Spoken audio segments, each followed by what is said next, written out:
Hi there, I'm Rainn Wilson, and I'm pleased to introduce this conversation about the person Nasrine and the documentary Nasrine. You just saw the film, so I'm sure you agree with me that Nasrine is truly one of the most inspiring and courageous people in the world. I love how she has consistently and at great risk fought for the rights of religious minorities, women, journalists, artists, and those facing the death penalty. You know, she's a role model, not just for Iran, but for people everywhere. And I think the film is powerful, informative, and crucially important. She has been home from prison on a temporary medical leave, but we were just informed that she has to go back to prison, which is just tragic. So I, like tens of thousands of people all around the world, I really call on the Iranian leadership to permanently release her and drop all charges. So I'm going to pass things over now to the Washington Post columnist Jason Rezaian. I hope I pronounced that correctly. He's also the author of Prisoner, My 544 Days in an Iranian Prison. And Jason will be speaking with the producer of Nasrine, Marcia Ross, and director, producer, writer Jeff Kaufman. You will also hear from Olivia Colman and Angélique Kidjo. I want to thank Rainn Wilson for that fantastic introduction and all of his support for this project and this issue of human rights in Iran and around the world. And I want to introduce the filmmakers behind this special film, Nasrine, the producer, Marcia Ross, and Jeff Kaufman, the director, producer, and writer of the film. How are you guys doing today? Thank you, Jason. Well, it's wonderful to see you both again. I wonder if we could talk a little bit about the film and the evolution of how it came about. Well, Jeff had made a number of films on human rights issues and some films also in and about Iran. And a film he made called Education Under Fire was about the persecution of the Baha'i faith in Iran. And at that time, he was very taken with this idea that he saw of, Muslim neighbors helping their Baha'i friends who are persecuted in Iran. And at that time, he came across Nasrine and the work that she was doing. And we were just finishing our last film about playwright Terrence McNally, Every Act of Life. And we were thinking, what did we want to do next? And we started talking about Nasrine because all of our films really have been actually about people who have really made a difference in the world in a very selfless way. The work they do is to change the lives of other people, even if at times it comes to great risk to them. And Nasrine actually is that person. And so we reached out to some mutual friends and who could make that introduction and also obviously translate for us. Jeff and I don't speak Farsi, although I have learned a few words since. But and that's really how it began. Well, it's such a intimate and important film. And obviously, since you guys set out to start making it, a lot has changed in the relationship between the US and Iran and the terrible decline, even by Iranian standards, in the human rights situation inside the country. As someone who covered Iran for many years from the ground, and continues to cover it, I've been familiar with Nasrin Sotoudeh for over a decade. But people who don't follow Iran closely may not have known her work and the important efforts that she's made to bring really equal rights to all Iranians. But I wonder if we could talk a little bit about why this film is so important right now, why Nasrine is so important right now as we come to the end of 2020, which has really been one of the hardest years, really in the lives of anybody who's alive right now. Well, yeah, it's sort of haunting to think that we started talking to Nasrine about doing the film in the middle of 2016 and what we've all been through since then. And I remember having numerous conversations with her about the nuclear accord between the United States and Iran, and just hoping that it would go through, and hoping that the Trump administration wouldn't rip it up. And I think there's a direct connection between some of the provocative events that happened from outside players and then the way over the top, horrible human rights abusing reactions that happen inside Iran. In fact, one of the things we've talked about with Nasrine in the past is that there's this weird symbiotic partnership between extreme conservative or right, or however you want to put it, extreme elements in one country and extreme elements in the other country. So the hardcore who wants conflict in America, it has this weird partnership with the hardcore that wants conflict in Iran. They're not enemies in a way they're partners, because they both want the biggest, thickest wall between us, and they want as many abuses to reinforce that wall as possible. But when you start a film, even though you have a vision for it, you don't know where it's going to go.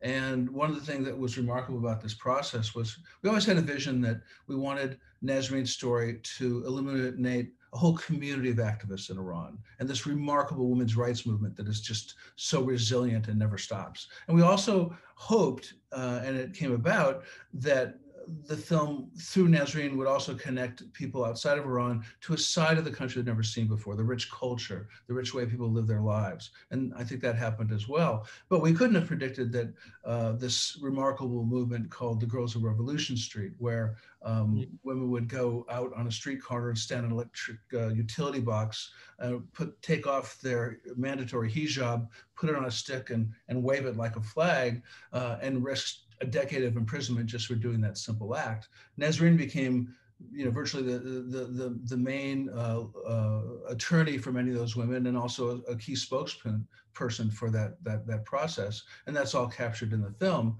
So events continue to move forward, including tragically Nasrine's arrest. And but again, thanks to Nasrine and her husband Reza and other remarkable people in Iran, we were able to capture that and bring that to you. Well, it feels very timely, and as if we're watching developments as they're happening in Iran, which is rarely the case when, even when we get nightly news coverage from Iran, it always seems sort of one-dimensional and slanted. This is so not only intimate, but revelatory is the word that I like to use, and I just want to applaud you both for making this film that illuminates that community. I think it's a good moment to share a message from Olivia Colman, the Academy Award-winning actress, who actually narrates Nasrine, and let's just hear from her. Hi, this is Olivia Colman speaking to Nasrine and anyone who's listening in the whole wide world. This woman is not forgotten. We have to fight to get her out of prison. Women like this will change our world. As someone who is a big fan of Olivia Colman and her work, as so many people are right now, it's really touching that she has taken such an interest in Nasrine's case, in this project. And I think it speaks volumes to not only the type of person that she is, but obviously the type of person that Nasrine is and how many people she's touched around the world. Yeah. Can you describe how she squeezed our project in? Oh my goodness. So she was incredibly busy. She was doing wardrobe fittings. She was doing press for the next season of The Crown. And she'd also been on a family with her husband and children. And literally she came back on a Wednesday. On Thursday afternoon, we had a car pick her up at 1 o'clock. She arrived at the studio at 2 o'clock. She worked for Jeff for 3 hours, and at 5 o'clock she went home. And the next day, she basically went back to work. I mean, we're on the Crown. I mean, we're so incredibly grateful. And I think what I found listening to it, particularly when we were editing, was how much when she speaks, you feel such a strong connection to Nasrine when she's speaking her voice. I mean, it's incredible to me. She's the most wonderful actress, but that sort of connection, even though she's speaking English and Nasrine speaks Farsi, she just sort of channeled some aspect for me of Nasrine that I thought was remarkable. I think, having seen the film as many times as I have, her narration adds a wonderful layer on top of it, that in this moment when she is at the peak really of fame and popularity around the world, she would make time to do this. I just think it's an incredible contribution. Olivia Colman is not the only internationally known celebrity who's contributed to the film. Four-time Grammy-winning singer Angélique Kidjo sang the song that plays over the end credits. The song was written by Tony Award-winning and Oscar-nominated composers Lynn Ahrens and Stephen Flaherty. It's called How Can I Tell You? And it's based on the letters that Nasrine actually sent to her children from prison. Can you talk to me a little bit about how that came about? And it's such a moving song, and I think will speak to so many people. It's just an incredible addition to the project. Yeah, it's also it's a wonderful reflection also of how global the movement is on behalf of Nasrine, and beyond that, even on behalf of human rights in general. Angélique Kidjo is a UNICEF ambassador, an awardee of the highest honor for Amnesty International. She's not someone who just talks about human rights. She's someone who's worked on its behalf for many, many years. And I love the fact that someone from Benin who lives in Paris and New York and, is working with people from London and the United States, all to come together to support this woman in Tehran. And doesn't that say something about what we need right now? So we reached out. First of all, we had done another film, as Marcia mentioned, about the great playwright Terrence McNally. One of the musicals he wrote was Ragtime, and Lynn Ahrens and Stephen Flaherty wrote the fabulous music for that, and they did 2 other musicals together as well. Actually, while we were making the film, we got to know them not just because we interviewed them, but also because they were launching Anastasia, and we were following that musical, which was one of the last things that Terrence actually wrote. So they're incredible people and incredibly generous, and also have a commitment to human rights as well. And Jeff had these letters of Nasrine's, and we talked a lot about how can we get them into this movie because they're so beautiful. And there wasn't really sort of a place in the narrative of the film, but Jeff had the idea, let's do an end title song. And there was this one letter that she wrote, I think, to Mariva, her daughter, where she kind of repeated this phrase over and over again. And it was so lyrical. And Nasrine talks about writing poetry, although it's hard to actually, we have a little bit in the film. She just writes so lyrically.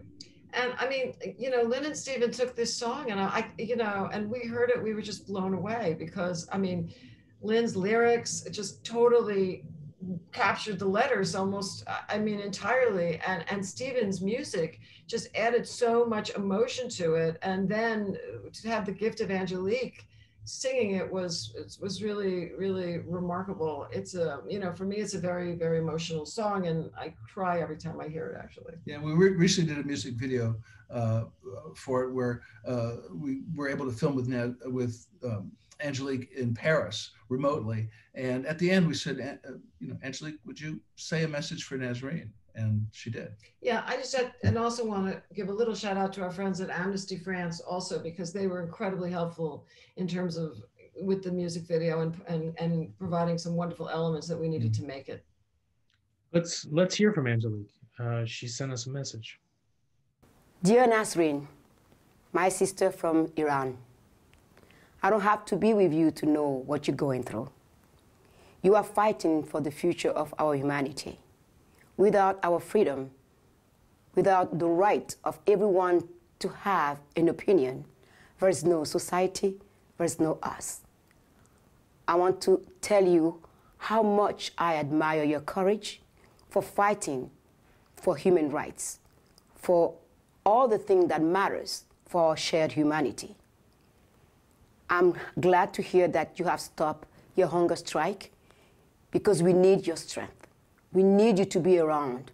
We don't want you to fail for them to say, we prevail.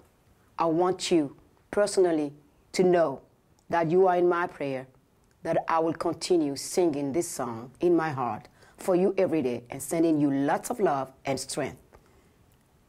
Keep the fight going on. Keep the fire up. We're here. So can we talk a little bit about Nasrine's situation right now? There's been some major developments over the last several weeks and just in the last few hours. Yeah, it's heartbreaking. We've been following this case in so many ways during her 46-day hunger strike that started in August, every day of her imprisonment. And several weeks ago, November 7th, actually, she was released on medical leave. She has a severe heart condition. She'd been transferred from Evin prison to the even harsher, more unsanitary and unkind Garchak prison. And when she got home on medical leave, she went in for tests for her heart, and she found out that she had COVID-19. I mean, I can't say this with any certainty, but I would not be surprised if she was sent to Garchak prison to get COVID-19. Her family got it too, her husband, her son, and her daughter. They're all doing well. Nasrine's been struggling with it, but is getting better. She had been told that she would have another 2-week extension on her medical leave. That was just a few days ago. So they anticipated at least a few more weeks at home to recover and to have some medical care. And then this morning, we all woke up and found out that the prison's authorities said, you have to go back to Garchak prison now. And so as of this moment, as of this conversation, she's heading back to prison. It's just brutal and unjust. And, you know, what can we say?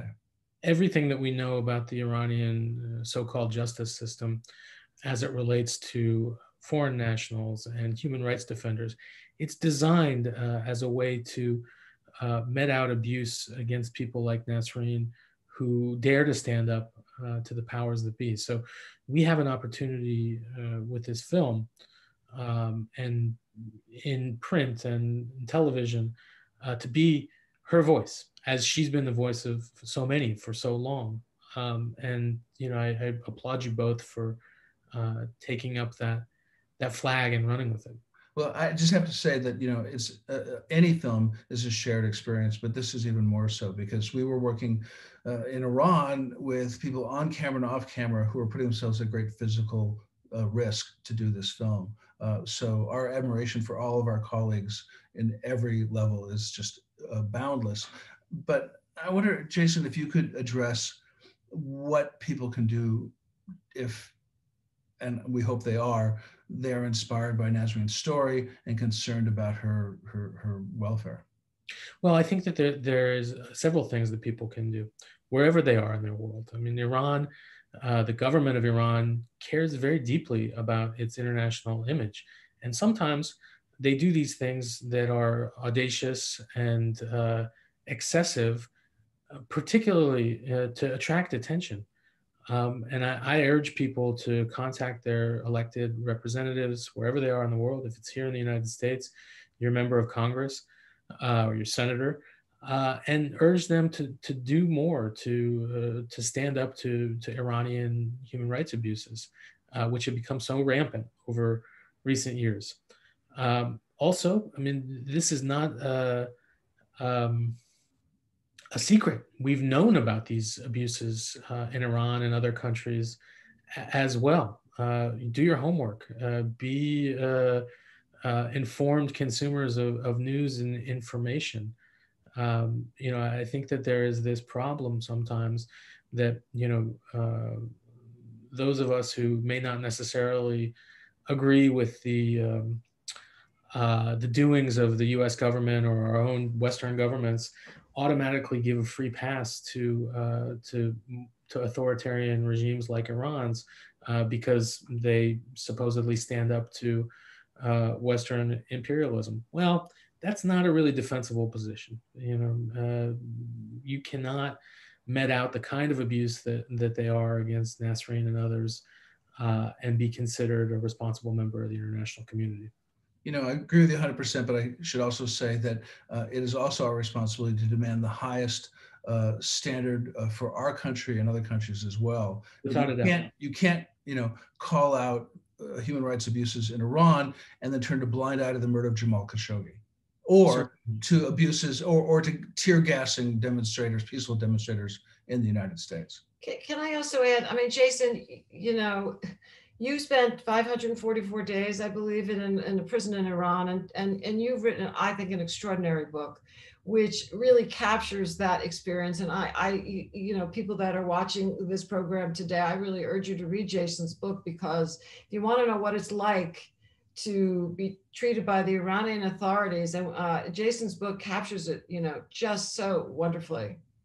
And thank you for sharing that experience with people, because I think, you know, we can hear about it, but until you get it from your perspective, it's an entirely different experience. Well, I wrote that book because I wanted people to know what I had experienced, but also to know that there are other people who don't have the kinds of platforms that I do going through similar and much worse.